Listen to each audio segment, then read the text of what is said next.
till 3:30 p.m. Again, AWARE stands for the ACICS webinar announcing, relating, and explaining. And in this case, we are announcing and relating the September 2016 memorandum to the field. So, today's presenters will be our interim president, Roger J. Williams, myself, Ian Harrisduck, Associate Vice President of Accreditation and Institutional Development, Ms. Perlita Walters-Gilliam, Associate Vice President, Quality Enhancement and Training, and Dr. Sharon King, Senior Manager, Institutional and Program Review. And we will start with a welcome and introductory message from our President, Roger Williams.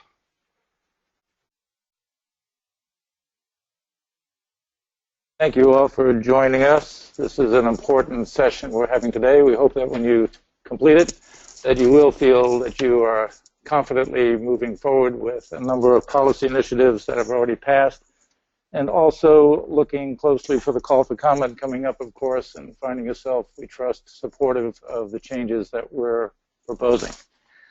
We have had many discussions with colleagues at other agencies and with the state agencies, certainly with some advisors, including even some over the department, relative to some of these issues that we have put into place with a variety of policies that we think really speak to some of the important issues that we unfortunately have not been able to prevail on in the past, that we now think that we have a very solid base to work from in the future. With that said, I'd like to turn it over to Ian so that we can get right into it.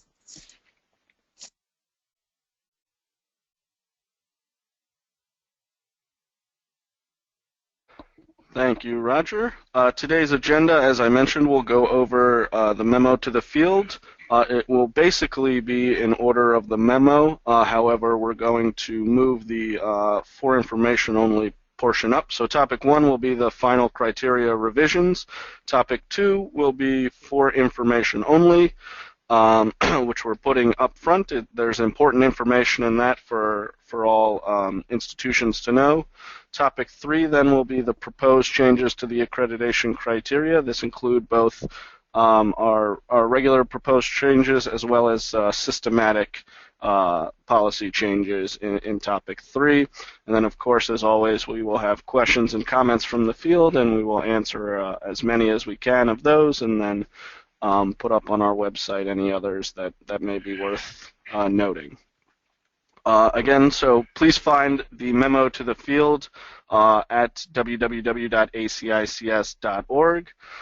It is up in the most recent memorandum to the field that we have published, the 2016 September issue. So please have that open and review while we go over all of these items. Jumping in to topic 1, final criteria revisions. There are 3 items that we will discuss. These items were all discussed at the August meeting, and due to the kind of editorial and non-substantive nature of the changes, the council determined that it was appropriate for these to be implemented immediately and without a need for a call for comment, as they're changes that mostly align our policy with regulations with the Department of Education. So those 3 are the teach-out requirements, guidelines on notification of Title IV concerns, and a good cause extension time frame. So I will go over those 3 items. And as I said, effective immediately, there's been a change to the teach-out requirements. The council included language relative to when an institution is required to submit a teach-out plan. So we always have had these pieces of information in our procedural documents. However, for ease of review and for understanding of our institutions, we included this now into the accreditation criteria, and they'll be published on our website with these new changes. The key components of the change to the teach-out requirements are that ACICS will require a teach-out plan, and it must be submitted when an institution receives notification from the Department of Education on emergency action taken against an institution's participation in Title IV. A denial or withdrawal action is taken by ACICS. a notification to cease operations from the institution, and a notification from the state licensing authority of a revocation action. All of these, as you probably know, would be requirements in any case for ACICS to issue a requirement to submit a teach-out plan. However, we're specifying those in our regulation or in our criteria to align with Regulation 34 CFR Section 602.24C1 of the Department Guidelines. And also, in some cases, a teach-out plan may need to include a formal teach-out agreement with another institution. So these, as I said, are effective immediately and will be in the new version of the accreditation criteria. Moving on to the next item, guidelines on notification of Title IV requirements, again, effective immediately. These are, the new language is in Appendix G, and this deals with a revision of language to have a more definitive process for notifying Title IV when we have concerns that aligns with Regulation 34 CFR Section 602.27A6. The key component is that when ACICS has institution may be failing its Title IV responsibility, that the department will be informed through written established protocols in a timely manner. We've had this requirement in our accreditation criteria for some time. We are just changing some of the language to more explicitly align with, as I said, the department regulations, and have more clearly determined that this will be done in writing and established in a timely manner. So that is the second change for final criteria. The third is the good cause extension. We have had in our criteria for some time an extension which is allowed if an institution is out of compliance for more than or for the maximum time frame. There is the option for the council to allow for a good cause extension. What we are doing in this case is defining how long that extension can be, and as you read, the new language states that in no event will the good cause extension exceed 1 year. So that's the change included. Again, all three of these are final criteria, and they will all be in the newest version of the accreditation criteria. We will move on now to some topic information only. So these aren't specific items that are changed in the accreditation criteria per se, except for the first, which is a change to the bylaws. But most of these are procedural changes that have been put in the memo, and we'd like to have some description for you about those. Excuse me. So for information only, we'll start with election and voting procedures, move on to the 2017 CAR enhancements, then the admission and recruitment review, including a secret shopper program, and finally the requirement for upfront visit costs. We'll start with Roger in elections and voting procedures.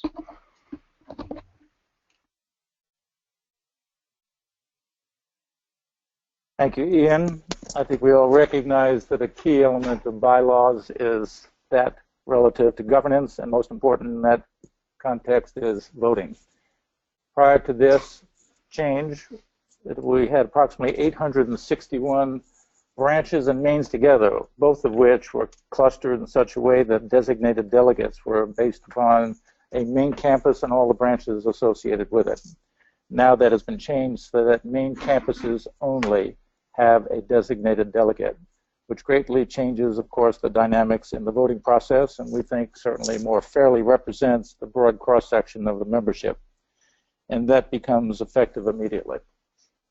At one point in time, we had approximately 56% of the votes that were aligned with 15 member institutions. That has been greatly attenuated, much more fairly aligned with what the membership is right now. And so as a result, all of you have a much more influential vote across the 305 approximate main campuses that we currently have.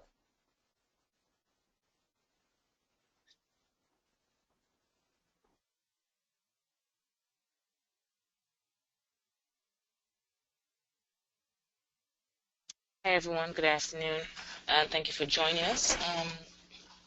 I'm going to speak very briefly about the car enhancements, which can be found on page 34 of the memo to the field, which we know you have open right now. And many of you, or a few of you, may have gotten an email from me concerning the submission of your July monthly placement data. So starting in July, those were required, and webinars were held in August, late August, concerning that requirement, and there was a separate webinar on the PVP. We're currently finalizing question and answer document to provide additional guidance on the PVP and the submission process. But beginning in July, on a monthly basis, you have to submit your placement data. I've been receiving questions about other elements of the car, such as waivers, etc. Those are not to be uploaded to the monthly submissions, only your placement information. July submission was due at the end of August. We're in the middle of September and we're still receiving those, but August submission will be due next week Friday, and at the end of the month following that for September. Only those placements that are verified by the employer or the graduate and ACICS, and that will be part of the information coming out from ACICS concerning the validation of placement. Only the placements that have been verified will be counted towards the 2017 car. And again, more additional information is forthcoming in that regard.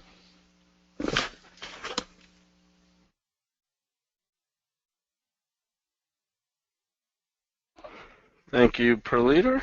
We will move on to some changes to the admission and recruitment processes. As you all know and have, and as we've detailed in previous memo to the field, we have a new policy on recruitment oversight practices that are required by institutions, that you have to have your own oversight practices that ACICS will review on site and review the implementation of, which has started in this fall review cycle, and updates have been made to those templates and the review questions, so that's already been implemented.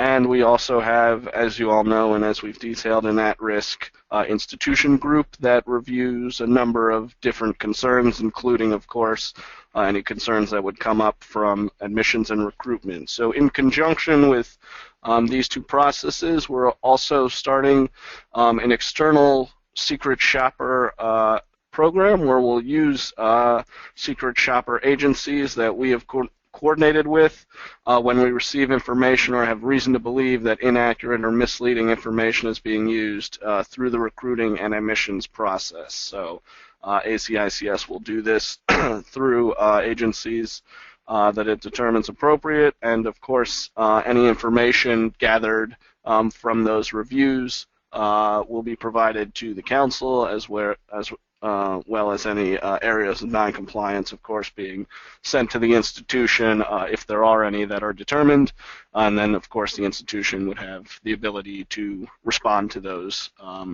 areas of noncompliance if they do come.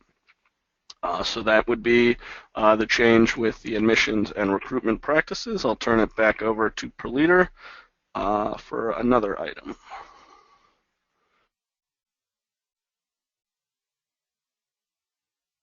I did forget to mention a very important component of the monthly submission of the PVP data. If campuses that fail to submit the information in a timely manner may be subjected to an additional action by the council. I sent an email last week and a few people freaked out about that, but we're trying to give enough notice, advance notice, and hopefully with the first couple months, once all campuses are comfortable with the monthly submission process, that shouldn't be an issue, that they can be done on time or timely within a week of the due date, rather than 2-3 weeks after the due date. So the council has the option of taking accreditation action if we do not receive the information as requested. That was that. Thank you, Ian. This new area I'm discussing, still on page 34 of the memo to the field, somewhat short. For those of you who have been through a visit, the review process of ACICS your campuses have, you are aware that long time ago, we would do the deposits for the visits. Then we move to a post-visit invoicing process where you got the bill after the visit. We're going another way, given the cost associated with every visit that you're very much aware of, since you have to write that check or send in the credit card payment. The fees will be invoiced and collected prior to the visit. So currently, ACICS picks up the cost and then we send you the bill after the fact. We're moving in 2017, starting with the what we call the winter travel cycle or the April review cycle. We'll be collecting the fees prior to the visit. And if we do not receive the fees prior to your scheduled visit, the visit may be canceled and your institution's accreditation is subject to revocation. I'm going to say that again because it's that important. For those of you who have visits coming up in the 2017 review cycle, starting with the winter 2017 cycle, fees will be collected prior to the visit, which would be mid to late December for visits in early January. If the fees are not received, then the visit will not take place and the institution will be subject to a revocation action. And again, this will be in effect in the next travel cycle.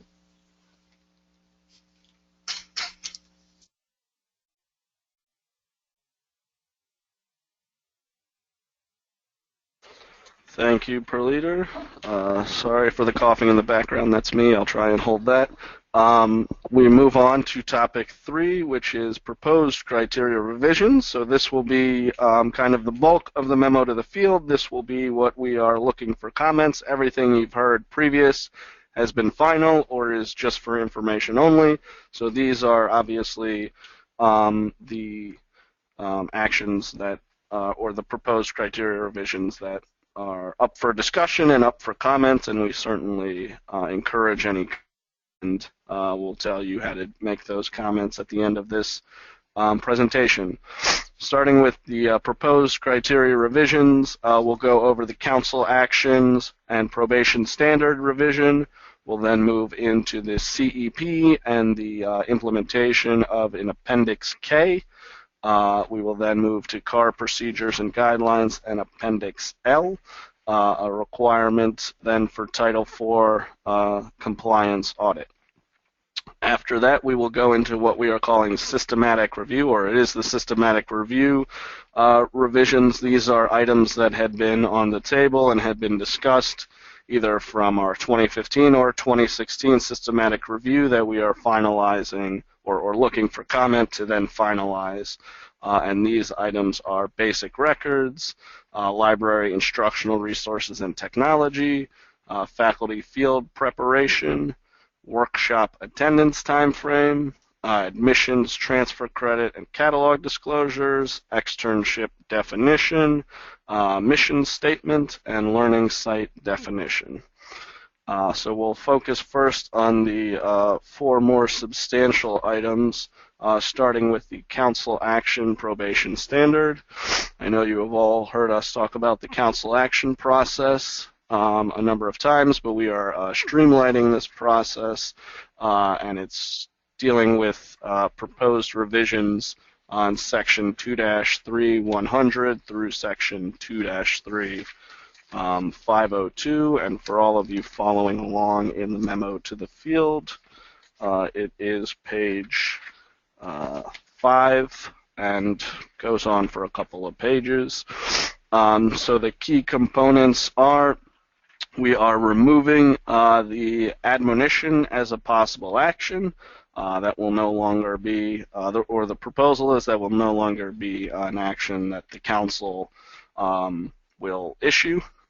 We have added language that the council may take in action at any time following review of relevant information concerning an institution. This is just to clarify the intent that the council always had, that any action can be taken, determined on what the council thinks is the appropriate action at the time, be it deferral, compliance warning, previously show cause, probation, or an adverse action.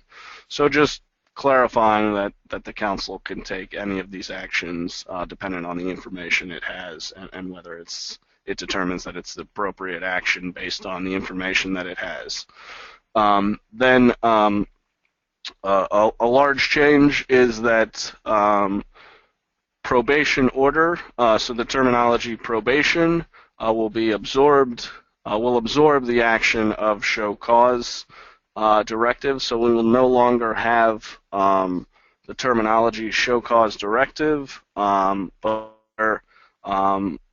that change will be that probation would now be a severe compliance action, which states that it's a status that the council may impose on an institution when it determines that the institution does not materially operate in accordance with the accreditation criteria. That would be an action that would fit within any other council action process to be that an institution must bring itself into compliance within the applicable timeframes. It would also be important to note in action that the institution would have to notify the public, and ACICS would notify the public as well, and the Secretary of Education in these instances. And also in dealing with hearings, there still may be hearings based on these orders. However, these would be in writing unless an in-person hearing is specifically authorized and determined by the council. So these are the major changes for the council action process and probation standards. I will pass it over to Per Leader for the CEP.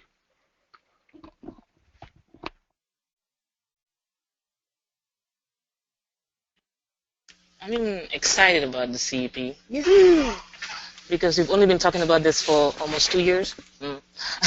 After the multiple revisions and consideration, external input from chairs and institutions and staff, the council, as you should be aware, some changes went into effect in July, which include the inclusion of the level of student satisfaction as a required element. So that was July 1st, 2016. So everyone's CEP includes level of student satisfaction. Additional changes are proposed, and they can be found starting on page 10 of the memo, which is extensive. And Ian mentioned earlier, your feedback is needed, not just encouraged, but needed as we finalize these changes. I did a workshop in Indianapolis in August, and some people had some strong opinions about the proposed changes. So we hope you articulate them through the comment, the call for comments. Critical change, page 10. In addition to the level of student satisfaction, 2 additional required elements have been inserted. Item number 3, graduation rate, as well as cohort default rate, if applicable. So in addition to the 6 that you have now, we're proposing to add 2 more, graduation rate and cohort default rate, if applicable. The graduation rate, many of you may have remembered it was there and said, if available. That's no longer if available, but with the move towards including a schedule to graduate in the 2017 CAR, the expectation is that we'll be able to measure, collect data, and have some guidelines concerning graduation rate. So it will be required once this proposed language goes through. In addition, we've worked on this again for a few years, the development of an Appendix K. So on pages 10 and 11 and some of 12, a lot of language has been stricken out because they were all moved to an Appendix K, which starts on page 12 and continues on page 13 and 14 of the memo to the field. Appendix K really summarizes all the requirements and guidelines for the CEP, which is one thing that schools have always struggled with in terms of getting the guidelines and clearly understanding the expectations of the council concerning the campus effectiveness plan. And I've also gotten feedback about the Appendix K, how someone loves it. And even if you don't love it, I'm hoping that you provide some feedback to the council in terms of the outline of elements A, B, and C in Appendix K, as it specifies the different elements and what is required for each element in terms of evaluation, analysis. Another key area that you must be aware of, that progress reports will be required biannually. The current language says that you have to have progress reports. Not how we don't say how many and how often. We're saying at least biannually, plus the annual evaluation. So you're expected to have at least 2 annual reports plus an annual evaluation for to comply with Section 3-1-113. So there's some guidance on the graduate satisfaction, how you should evaluate graduate satisfaction, and licensure pass rates being required. That has always been implicit that if you have a program that requires licensure certification registration, that is, it is included as a student learning outcome. Now we're saying it must be a student learning outcome. Not just expected to be, but it must be a student learning outcome. I think that is it in terms of it's pretty substantive, and I truly encourage you to read through the memo. And if you have any questions or concerns, feel free to reach out to us at ACICS. Thanks.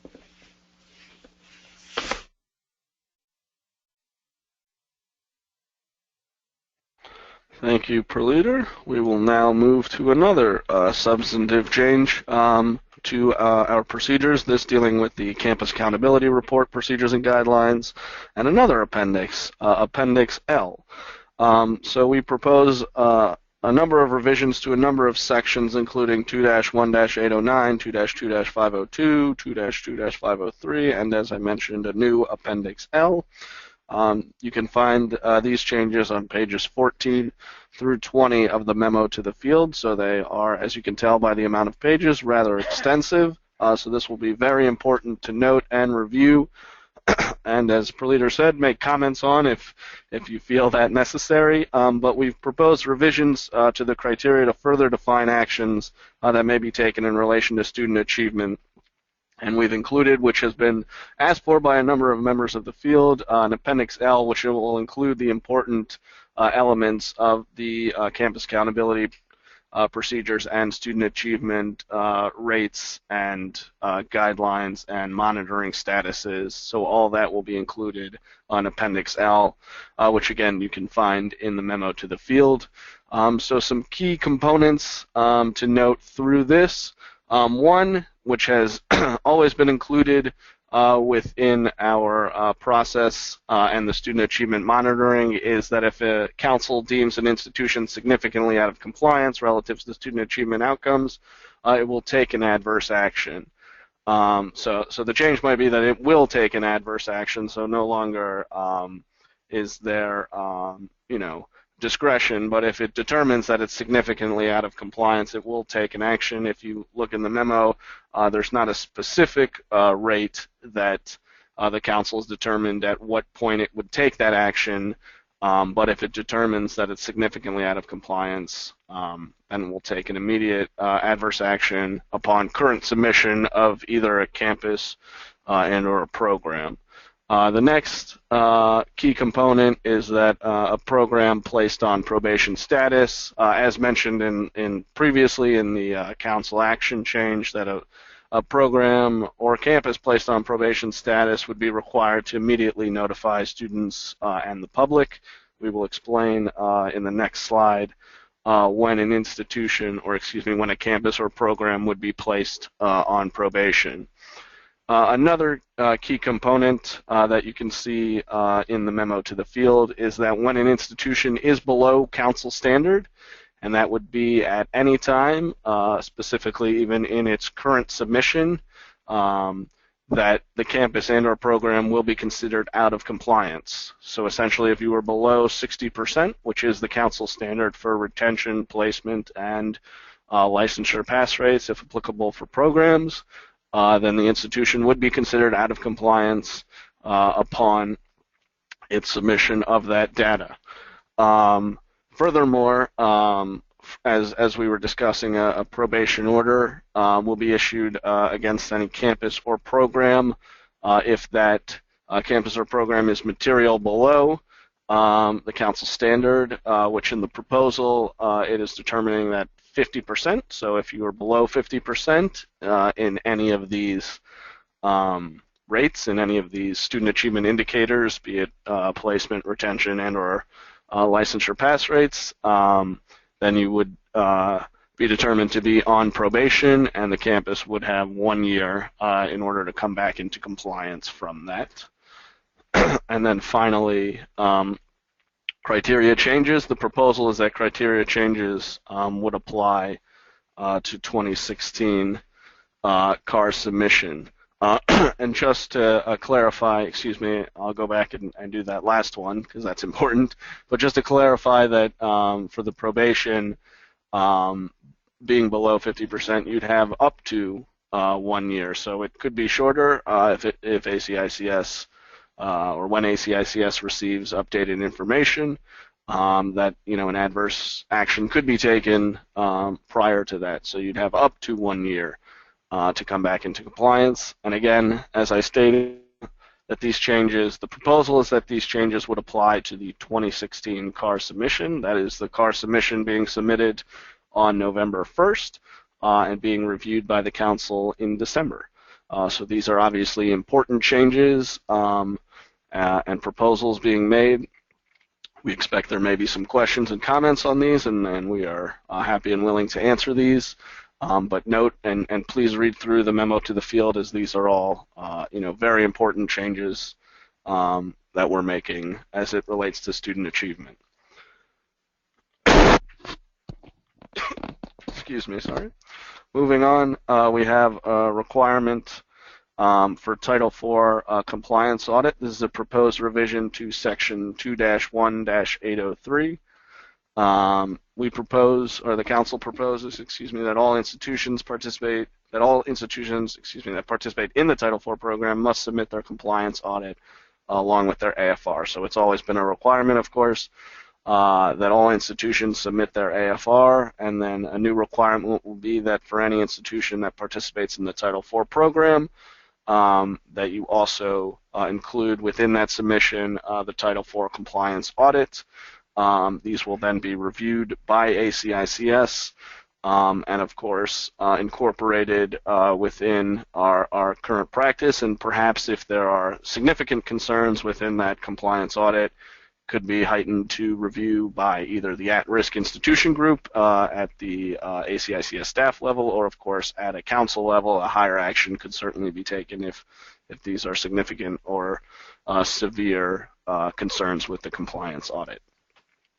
We will now move into the systematic proposed revisions, and we will start with Dr. Tarrant King and basic records.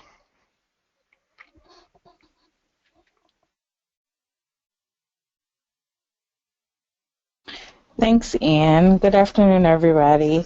The first area of the systematic review that we'll discuss concerns basic records, and that can be found on pages 21 to 22 of the memo to the field, where the Council proposes revisions to clarify and update language regarding appropriate record keeping. The key components of this or these changes would be clarification to the definition of student records, which now states that they should be comprised of students' admissions and advisement, permanent academic and financial aid records. Also, there's additional language regarding electronic records management systems and software can be used as acceptable methods of protecting your records. And finally, for this, all institutions must adopt and publish a policy for properly maintaining your records, these records being the academic, admission, advisement, and financial aid records.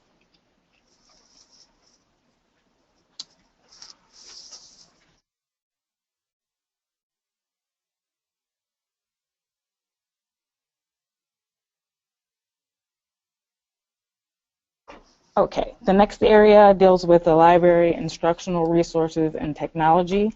That can be found on pages 22 to 28 of the memo to the field.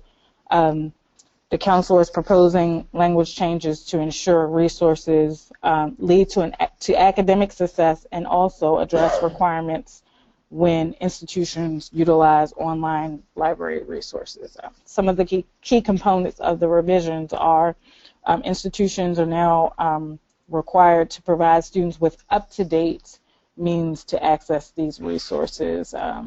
We don't want to have any old, outdated methods of having students to access resources.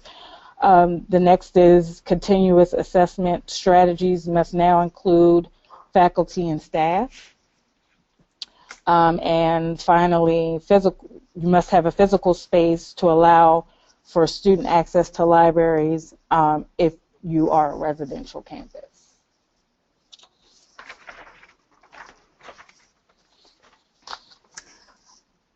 Faculty field preparation is discussed on page 28 of the memorandum to the field. The council is proposing revisions to update language and provide clarification to an area that seems to have been a little confusing on the fact that the faculty at the non-degree level may not have any more than 3 preparations in different fields at any given time.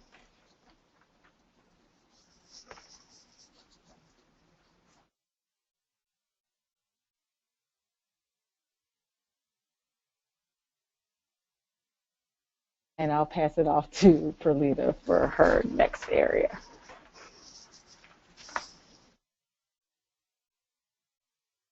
Hi, again. We're going to talk about workshop attendance time frame. The current criteria has a limitation as to when or how far out before you visit or before you self-study rather that you can attend a workshop, and it was 18 months prior to the submission of the self-study.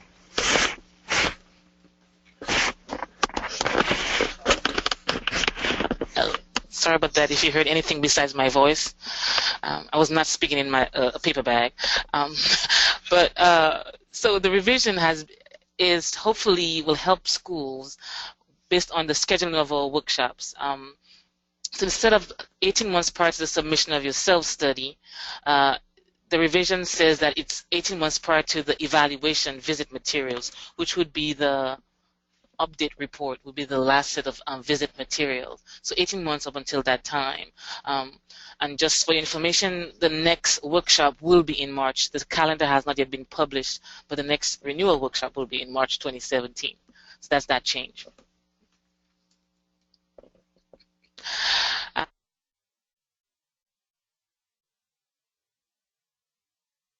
Talking about admissions, transfer credit, and catalog disclosures, the background here, a little background in terms of the council's concern, and based on observations in the field, schools, as good business practice, require those international students or coming in for admissions or those transferring credits, they bring them in from institutions that are currently accredited by an agency recognized. Well, that's a good business practice, and it was almost implicit. The proposed revisions crystallized that it's now an expectation that you can only accept transfer credit from an institution that's accredited. So that's the critical change, and it must be, and when you have to receive foreign credentials, it has to be evaluated for equivalency by ACRO, NACIS, or AICE. Some schools did that as a matter of practice because they applied the same thing for their faculty, which is required to their students being admitted from with international credentials. But now it will be in the criteria that it must be evaluated, that transfer credits can only come from institutions that are recognized by the government internationally or from an agency that is accredited by an agency recognized by the Department of Education. So, and this has to be in the criteria concerning the acceptance of transfer of credit as well as any articulation agreements.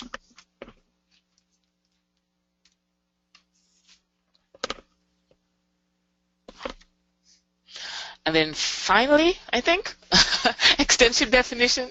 We revised this definition some time ago to clarify that the externship is considered a course, so it must have oversight by a qualified faculty.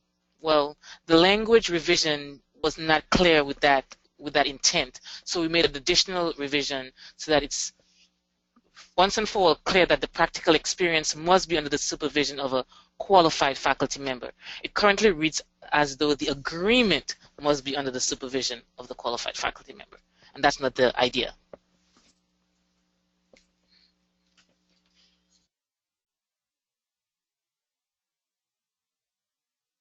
Just two more to go, I promise. We have, I'll do this next one, which is the mission statement. We have a minor change to the mission statement, section 3-1-100, which is that the mission statement, along with a set of objectives, define the purpose of the institution. There's been some unclear information about what needs to be included within the mission and the objectives, so we're clarifying that it's a mission statement along with a set of objectives that define that. So both of those items, both the mission statement and the set of objectives, that is the proposed change for the mission statement. And then finally, Tehran will discuss changes to the learning site definition.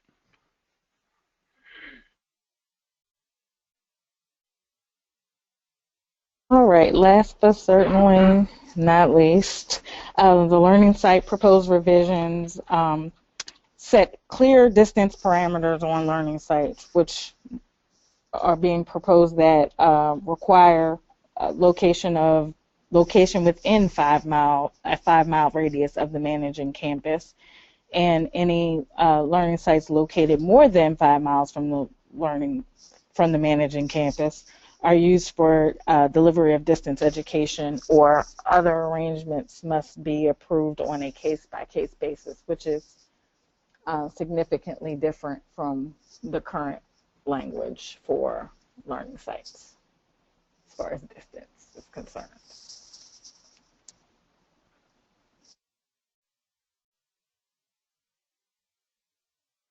All right, so now we've completed our presentation on topics 1, 2, and 3 in about half the time. So we will go to the question and answer portion of this presentation, and we will get the questions up and start answering them once we see them. Just give us a second to get those questions up.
We have not as yet heard from the DOE. There are lots of theories, some of it sounding more like gossip, as to when and where they're going to announce this. We had expected it on Tuesday or Wednesday, that would be yesterday, the day before, on the basis of the 90-day clock that began, according to their definition at least, on the 90 days following we actually did our presentation. There have been arguments presented that have yet to resonate with anyone at the department. It really should be 90 days from when the actual meeting ended, which was sometime in August when they had a teleconference to complete the National Advisory Committee meeting. So at this point, we have no further information on it. Well, there still has been some discussion going back and forth.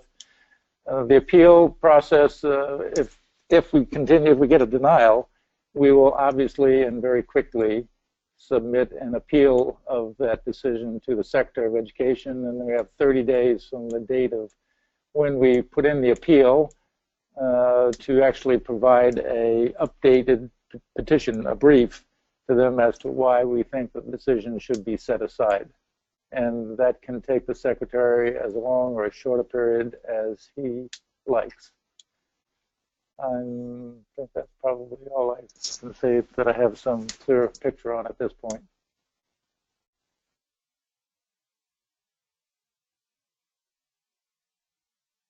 There's some questions about the PVP I'm going to attempt to answer in a succinct manner. One of them being that some placements were checked as verified, and a few days later they were not. I mentioned earlier that for the monthly submissions, the employer or the graduate have to verify the placement, but also ACICS has to sign off on that placement. So if the employer and or graduate does a validation, ACICS goes back and has concerns about that placement, then you may see an unchecked box. Specific example would be a benefit classification that a student may sign off on, but ACICS deemed that to be inappropriate. And the simplest example would be someone working as in a car wash, got a degree in criminal justice, but keeps working in the car wash. If ACICS deemed that that's an inappropriate classification, whether or not the graduate has signed off on it, that it will be deemed inappropriate and not verified. And then there's a question about if you have no placements, do you upload a blank PVP form? No, there is now an option to do a no placement. There's a checkbox for no placement. That may have started after the system was open. So if you thought you did it and you got an email from me, please log back in and submit that no placement for July. August submission is due next week and should be done next Friday, not prior to that. There's also a question about for placements, if we're reporting monthly placements data starting in July, how will that affect the graduates placed prior to the monthly reporting period? For example, graduates placed in June will not be in any monthly report. It will be on the 2016 CAR because you're still submitting the 2016 CAR in November. So, and I think some schools are somewhat confused, and we're working very quickly to publish the FAQs or Q&A for the PVP. You will be doing the CAR in 2016 as well as a monthly submission of the PVP starting in July. So those two things are independent, the 2016 CAR and the PVP. Ian may have additional things to add to that.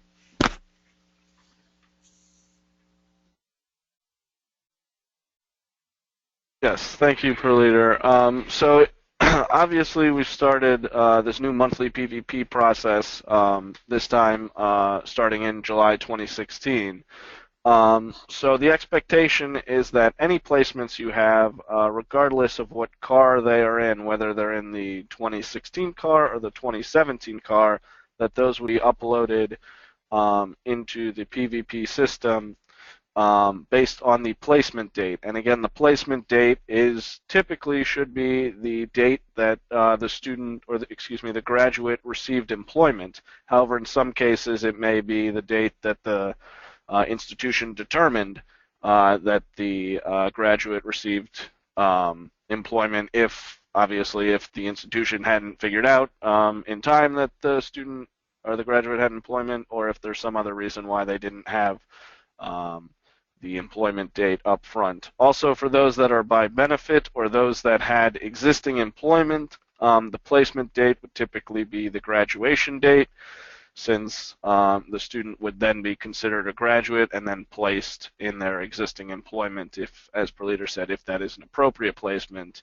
the placement date would be the graduation date. So again, to reiterate, because it's a transition time, because if you think in July 2017, you could be submitting both for the 2016 CAR and the 2017 CAR and then the subsequent CAR from that. So we're expecting that any placements that you've had, regardless of which CAR they're in, be uploaded. So a number of schools have put no placements or no graduates. That's not correct. It's whether you've had any placements. So whether your career service department has placed or found any placements in that month.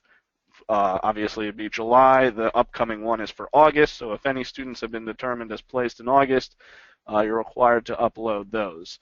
Of course, we'll be checking those starting in 2017. So those will be the ones where we verify whether the placements match the car in the 2017 car.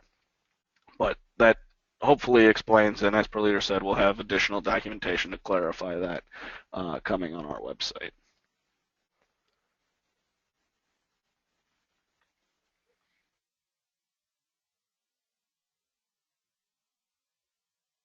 There's a question if the PVP should include those who were in place but continue their current employment by obtaining their new credentials, correct? The PVP is to report any placements that follows the ACI's definition, which would be title, skill, or benefit of training. So that's what the PVP is for, as Ian just explained, by the month, as you confirm in that month. Then there's a question, will institutions be given the results of a secret shopper if there were no issues? Well, you wouldn't know that we're deploying the secret shopper process on your institution unless we have some concern about some recruitment or admissions practices. And that will be presented to the council in terms of its continued implementation of that process. If there is a finding, you will definitely find out. If there is none, that may just be kept in-house for ACICS's own review. There's a question, are there any fee changes given that we're moving to a pre-visit billing process in the winter? And none that we know that is planned right now. No, there are no changes in the fees. You'll just be paying it up front.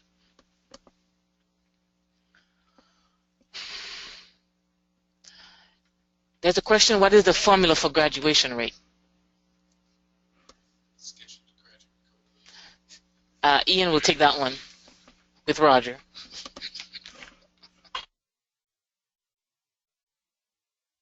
Thanks, Per Leader. The graduation rate is based on a scheduled to graduate cohort. So essentially, as we've explained previously and as required in the 2016 CAR for informational purposes, is that each student should have a scheduled to graduate date. So upon enrollment, there should be a date by which that student is scheduled to graduate. It should be a monthly cohort. And then essentially the graduation rate is based on how many of those students who finished in that scheduled to graduate cohort indeed did. There, of course, are some ability for the students to have a revised scheduled to graduate cohort if they and now I'm blanking, but if they fail a course and need a new scheduled to graduate cohort, that's one option. If they transfer a program or if they have a leave of absence, those are the options by which a scheduled to graduate cohort would change. But essentially, if you have so many students that were scheduled to graduate come August 2016, and then of these students, of 100 students, 50 withdrew, and the other 50 graduated, despite all the other options which there are, which obviously there would be some, then essentially you'd have a 50% graduation rate. So that would be the scheduled to graduate cohort. I'll pass it over to Roger for additional information. He's not happy.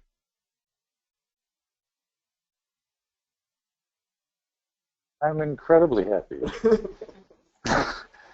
This ultimately is expected to be a beneficial tool, not just for ACICS to be able to demonstrate a very important characteristic of all of our institutions, namely the completion and graduation rate, but also a tool for institutions to utilize to see, in fact, where they are with various cohorts. And the thing that I've found over the years that seems to be most confusing to the schools is that we always think in terms of starts, which in fact still remains. It's just that the start ultimately has to be characterized in the form of a scheduled to graduate cohort.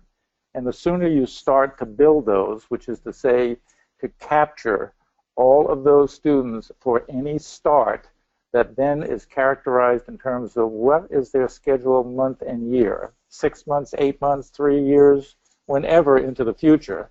And then along the way, you begin to modify the results of it so that at the end, when that scheduled graduate month year hits, you have a complete picture of those who actually started with that same scheduled graduate cohort, those who transferred in or transferred out, which requires, of course, a change of status form, those who took a leave of absence, which again requires a change of status form, so they move from one cohort to another cohort. If they fail during the course of that cohort and therefore they move out of that cohort, again with an audit trail through a change of status form into another cohort, at any point in time, you have a picture of how that cohort is moving forward, at the end of which what's left is the difference between those who actually dropped along the way or those who actually did some kind of transfer or leave of absence or some other change in their status that affected the cohort along the way. Complicated as that sounds, it actually is quite logical.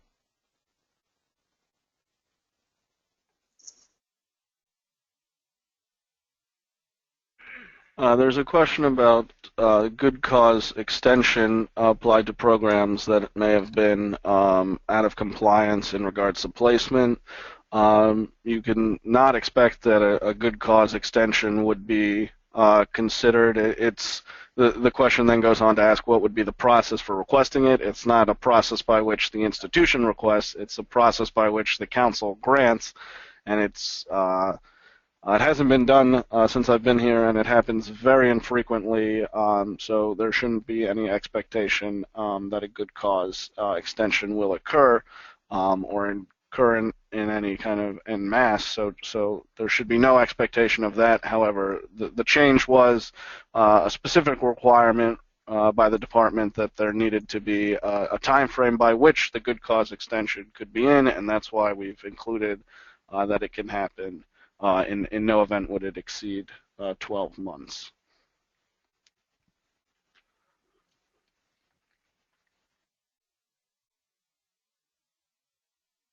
There are a couple common questions. I'm going to try to get through a few of them.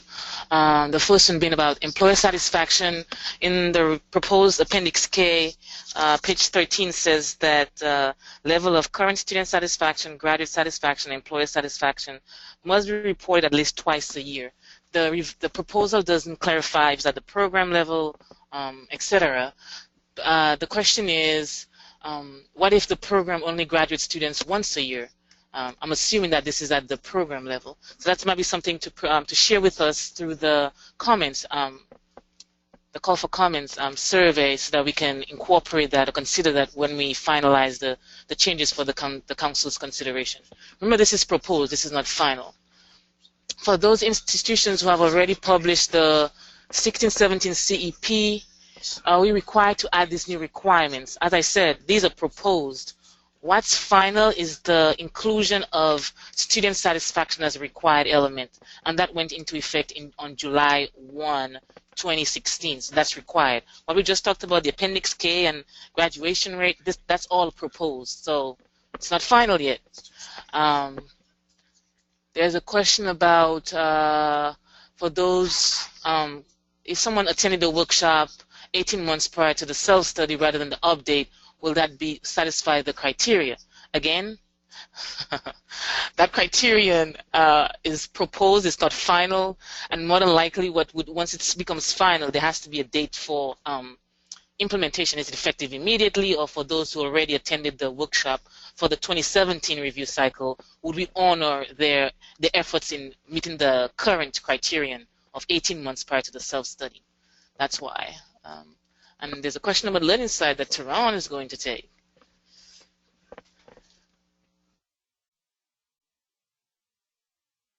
There are several questions regarding the distance requirement for learning sites, and more specifically, what is going to happen if this becomes final as it is currently written with learning sites that are currently greater than 5 miles from the managing campus. And the discussion from the council was that there would be no grandfathering of learning sites, that they would all have to apply again to be considered a learning site.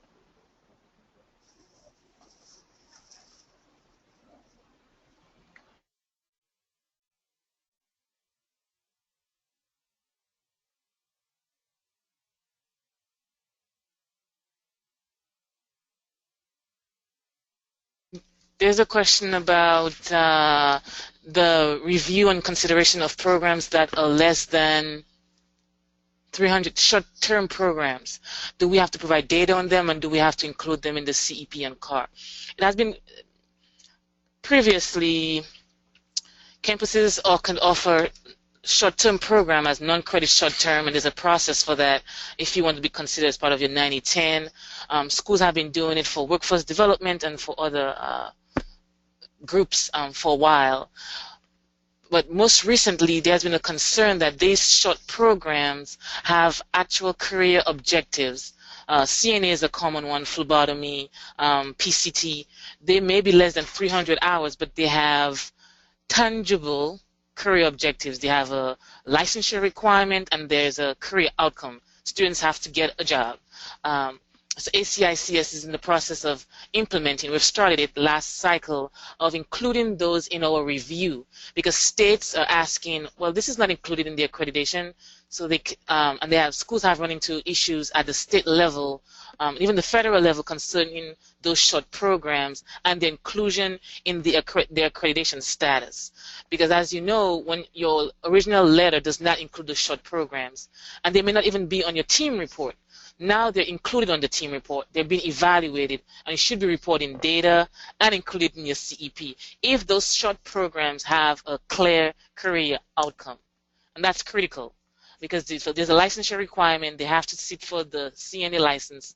Then you can track that data and measure your effectiveness in that program.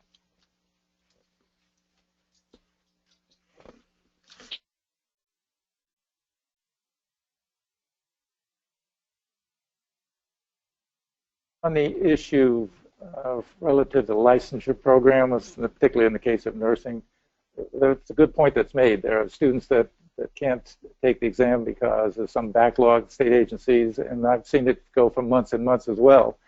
And it's something that is a complicating factor. There's no question about it. Having said that, we can't simply do away with it. What I would suggest would need to be done, though, is to be able to make the case to the commission as to why the delays are in place. And that can be done with a trail, of course, in terms of when the exams are offered and when the scheduled to graduate cohort, rather, actually arrives at the graduation door, and the time between that and when they can actually take the exam. It's not a simple one to answer, I can assure you. I've seen this many, many times, but it is one that if you have an audit trail of documentation that shows the reason why, I think you can build that in as a case for the council to understand what happened and why it happened.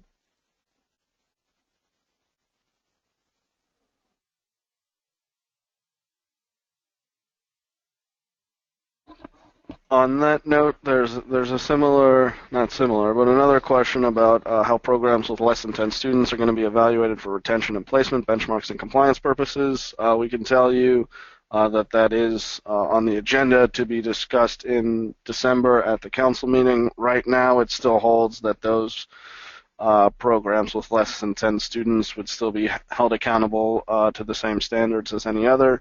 But that's certainly something that will be up for discussion, of course, with the changes to the student achievement monitoring statuses that have been proposed in this. That'll be another conversation that the council will want to have.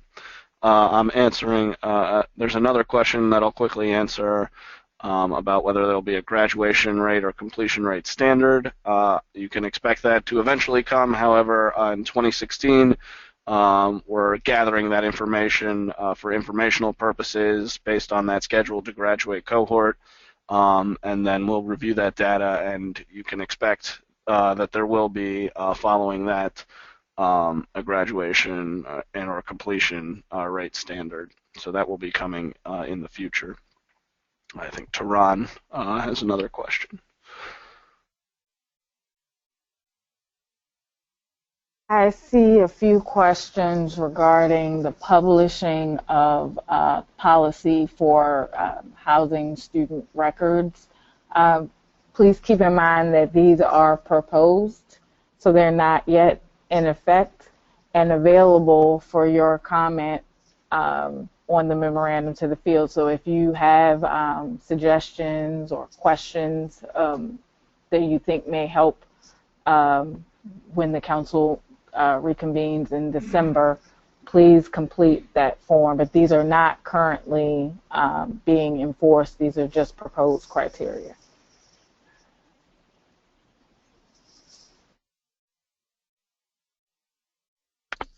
There's a question about schools up for review in the 2017 cycle, and they weren't given much notice about attending the workshop. However, that is currently the criteria, and every institution should be familiar with that requirement, that you're required to attend the workshop prior to the submission of the self-study, the application, which is due at the end of September, in a couple of weeks. Well, actually next week, Friday. And then we'll be going through the process of ensuring that all the applications have been received to make sure that everything is submitted. But the proposed change is that instead of the September next week deadline, you have until 2 or 3 weeks before your visit to have attended the workshop. Because that's when the rest of the evaluation materials will be submitted. But again, as Taran just reiterated, these are proposed and they are still out to the field for comment. So please share your comments. There's a question about the new admissions policy oversight. Is it being applied to the fall travel cycle? Yes. We have enhanced our templates to capture more narratives that incorporates a lot of the admissions, recruitment, monitoring oversight. The teams will be asking those of you who have visited this cycle about your admissions monitoring practices. How do you train your admissions and recruitment staff, etc.? And they would like to see evidence of the implementation of your monitoring practices.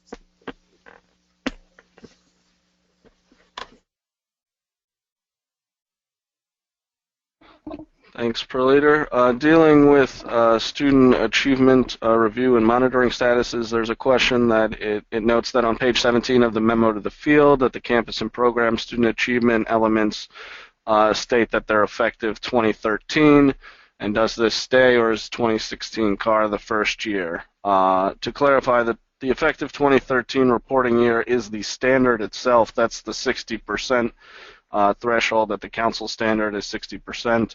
The benchmark has been 70%, except for in cases of retention where program length is equal to or more than 1 year, which is 65%. But essentially the council standard, as we're all concerned with, is 60%. Then the student achievement review and council actions, which is the subsequent table, deals with the current submission, the following year 1 and following year 2. Those are proposed, as noted earlier in the presentation, to be effective for the 2016 Campus Accountability Report. So the rates were effective in 2013. The actions based on those rates are proposed to be effective in 2016.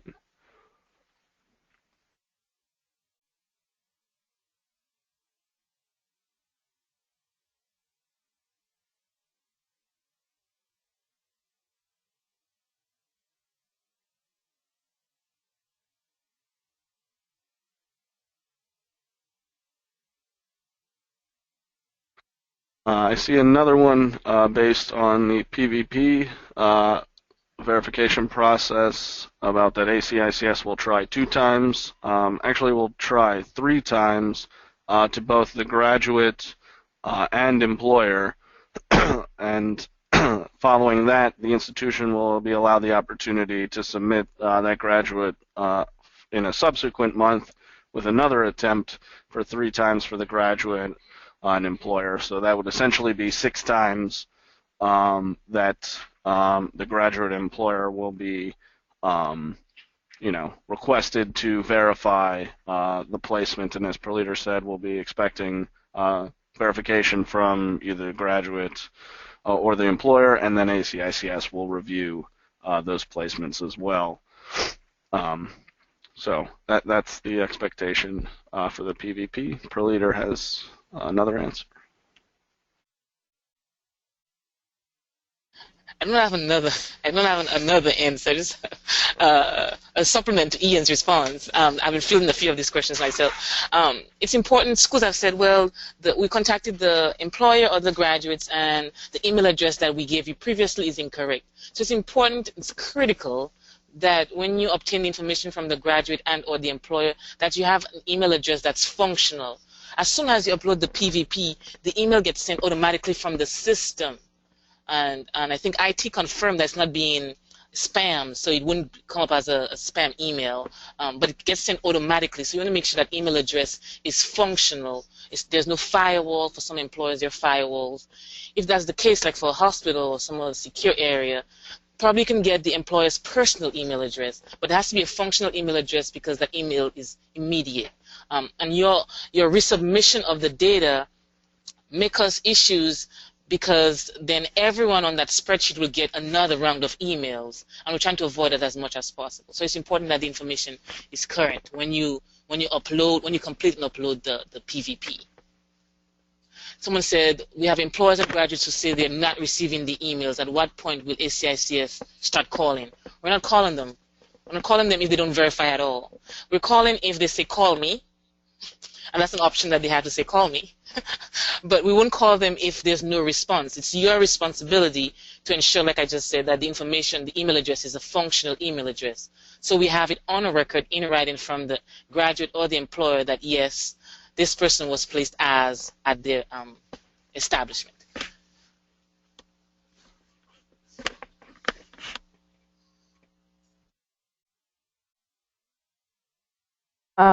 I see another question regarding the basic records revision. Regarding the microfilm records being crossed out, does this mean you won't accept them any longer? No, that's not what that means. It just means that we were taking that language out because it's a little dated, and schools may not be, the majority of schools may not be using that process anymore. So to have more accurate or more up-to-date language in our criteria, but that does not mean that they won't accept them any longer.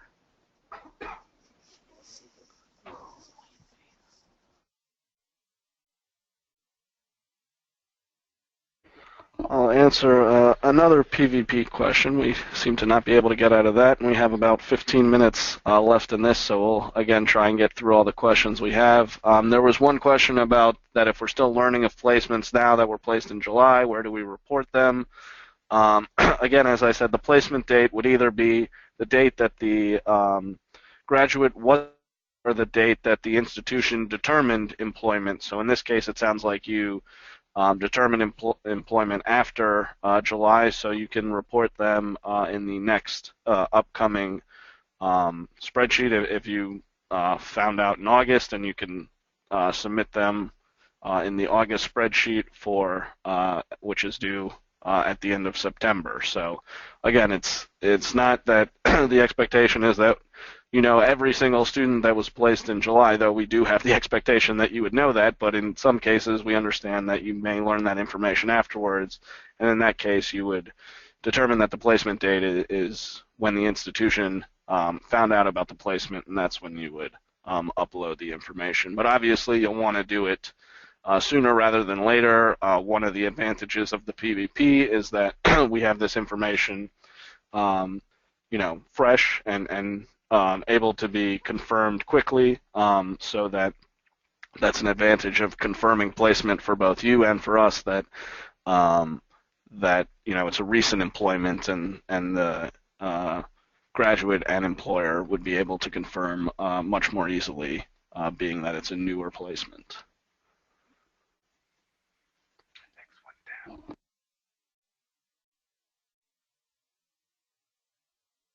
On the PVP, about appealing the decision if ACICS deemed it's invalid, we're talking with IT on enhancing the system so that the campuses have the opportunity to see your comments. A common one that we've seen, and I haven't spoken to nursing professionals, that's just not appropriate, is using the CNA as a benefit or skills used for an RN program. That's not appropriate. And if that's deemed a placement, ACICS will say it's not appropriate. Now we're trying to go a step further and provide that information to you so that you know that ACICS deemed that inappropriate, so you won't do it again. Someone is asking, will you have an opportunity to reclassify that student? And that's what we're discussing with IT and how the system would then track those placements throughout the, I guess, 2017 car, now that we're getting into the monthly submissions. And someone had another question about what if the graduate or the employer does not respond to the email? Is the school held responsible? Yes, you are responsible. I mean, you've always been responsible as the campus whose primary outcome is to help students achieve whatever the objectives of that program. Similar to the visit process, we would make a phone call to the graduate or the employer. We're saying we're using emails, and before you provide the email addresses to ACICS, you should follow up with your graduate and employer and let them know, hey, I'm going to upload this spreadsheet with your placement information. You should expect an email from ACICS within 24 hours of my submission. You can actually give them a date as to when they can get that email.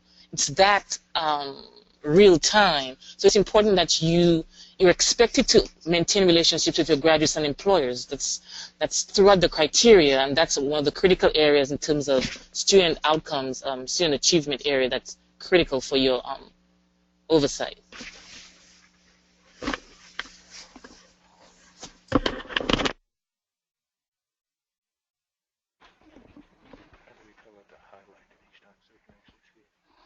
She can do that. So we have some more questions on the PVP. Can't get out of those. I'm trying to see some others, but the PVP are the questions that are most prominent. So again, I'll say again, there's a question about whether we should submit for both 15, 16, 16, 17 grads. Yes.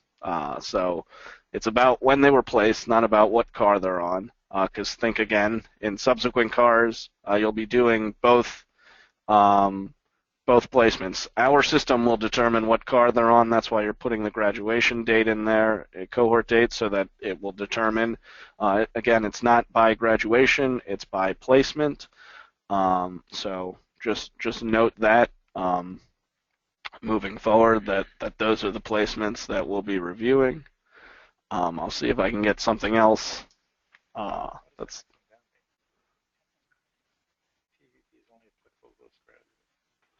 right. There's a question about the PVP is only applicable to those graduates post July 1st, 2016. Correct? It's only correct. Only the monthly placement is due only for those that are placed after that date. Obviously, we're not asking you to go back and submit monthly prior to that. However, for those that have had visits upcoming, you know that January and June 2016, there were PVP placements due for those. So anybody that has an upcoming visit, you can expect that you'll be required to submit the visit PVP process, which is the January through June 2016.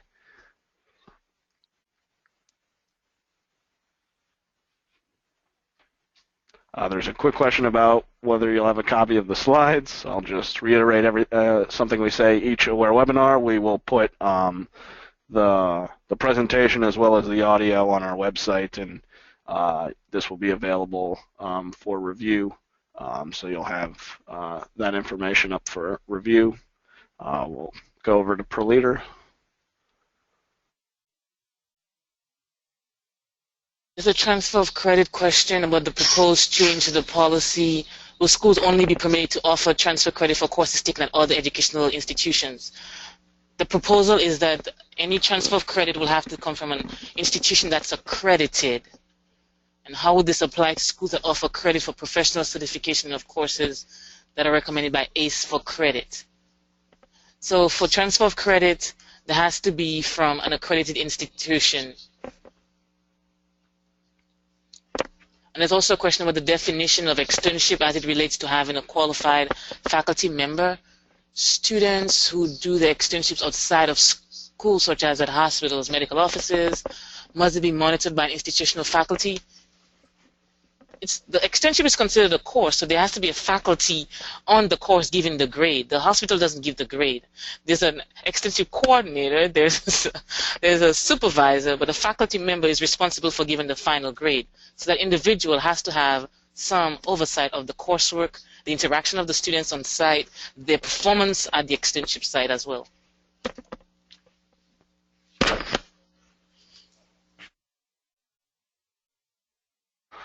There's a question related to student achievement about would the program, campus, or organization multi-campus entity be placed on probation if a program falls below 50% retention, placement, or licensure? It would be obviously it would be at the council to determine how many programs, but essentially if it's one program below 50%, it would be a program level action. Of course, if you have 4 of your 5 programs below, that might be a different consideration. And of course, we have rates both at the program and campus level, so the action would be taken based on those rates. At an institution, obviously, if you have a number of campuses or a whole lot of programs, that may certainly be an account. If 75% of the programs or campuses at a certain institution are concerned, the council could certainly issue an action based on the whole institution. However, for purposes of review, it would be reviewing each program and each campus with those rates and making a determination based on the percentages at that campus and or program.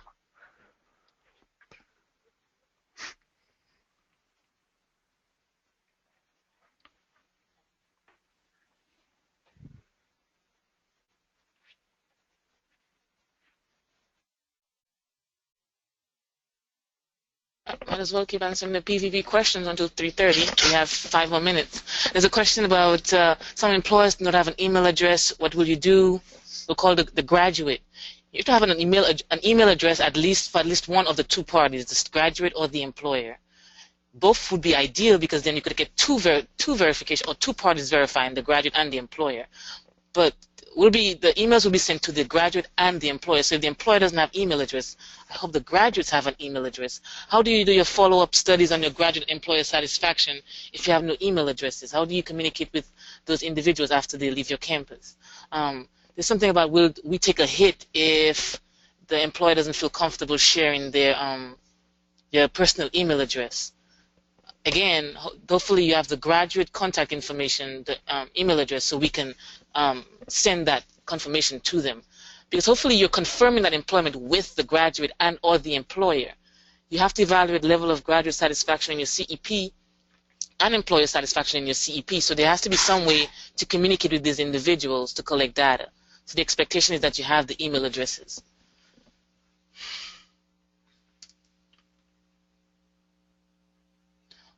On the transfer of credit, are you saying we can't accept? You can still accept CLEP and AP exams. That's the different standards. The transfer of credit from other institutions, the current criteria just says you can accept transfer of credit from institutions. Now we're saying it has to be from an accredited institution. The standard referring to CLEP and for life experiences, that's still in place. So that hasn't changed. So that has been unaffected by the proposed change.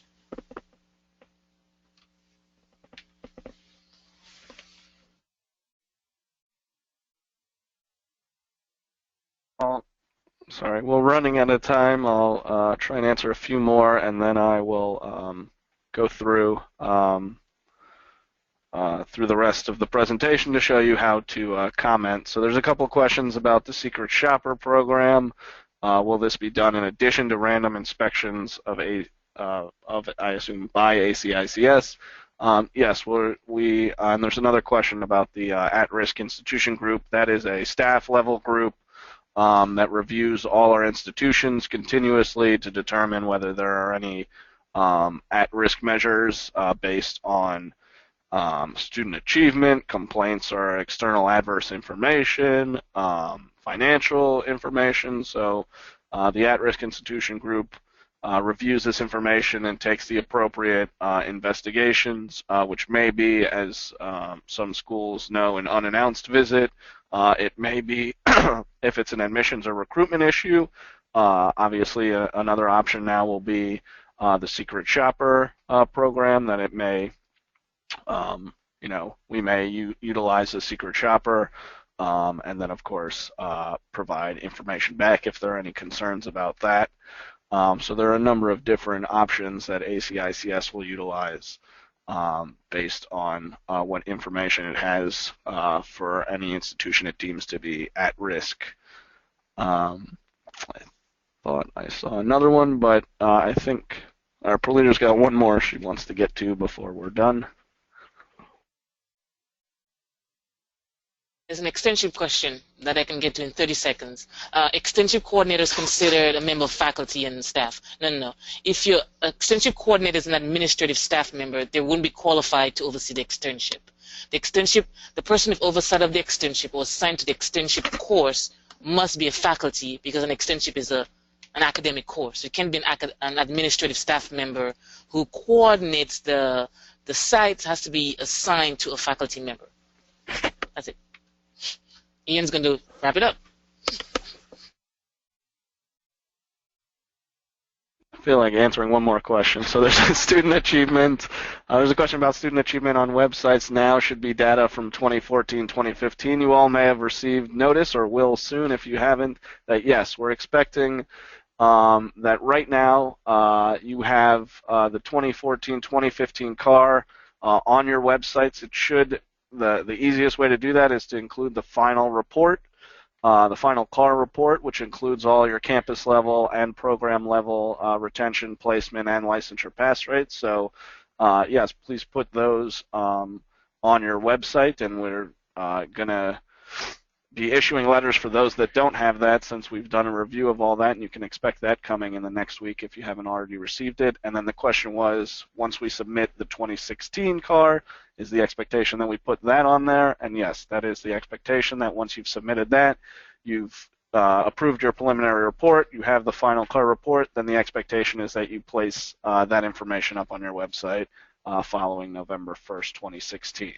So I hope we got to most all of your questions. Again, you can find this webinar on our website at www.acics.org under the Events Workshops tab, then Webinars, and then the AWARE. This would be the September 22nd AWARE webinar. Finally, again, we encourage you to submit any comments from the field on the proposed changes, proposed revisions we have to the accreditation criteria. You can find that in the memo to the field. There's a link to that as well, of course, in this AWARE webinar. You'd go to surveymonkey.com and then the appropriate link, and please let us know what you think of these proposed changes. And that will do it for our September AWARE webinar. Thank you all for joining us, and we look forward to hearing from you more about this memo. Thank you.